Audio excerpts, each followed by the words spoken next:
have both units here, and when you get these units, you may run into a couple of troubleshooting issues that I'll go through now.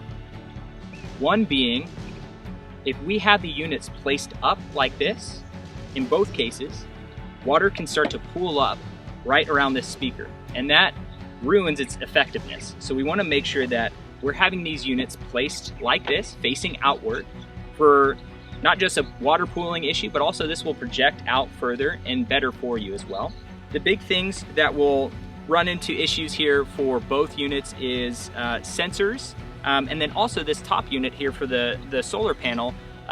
We just want to make sure that they're clean. The sensors are clean. The things that are making this integral or making this work are cleaned off. So we have the solar panel here that we're going to wipe off, make sure that's clean for us. That's gaining charge now. And then also in the front here, when we open this, it will be similar in this unit here. We'll have the sensor on the left-hand side. You'll see that the sensor is here. I'm going to take this towel and I'm going to wipe it clean here. Make sure that that's reading sunlight. And that also is important for us to make sure the sensors are not covered by shade.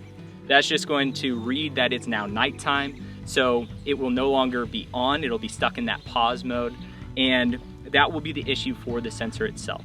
So we have the sensors cleaned, we have them in the sunlight, and they are ready to go. When using these external speakers, there's a couple of things that may happen for you. When plugged in, this will go into pause mode, so you just need to reset and press play again for it to start its time interval again. The second thing is that when you plug it in and it starts to play, it will play at max volume. So this is going to play out extremely loud, but also cannot be controlled with the volume dial. So it'll be set at max volume. A nice option for both units is mounting on the back. What you'll do is screw in 2 screws with enough thread to hang the unit on. The same will apply to the solar unit.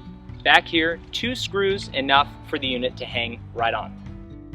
For more information about Bird B Gone products, please visit birdbegone.com.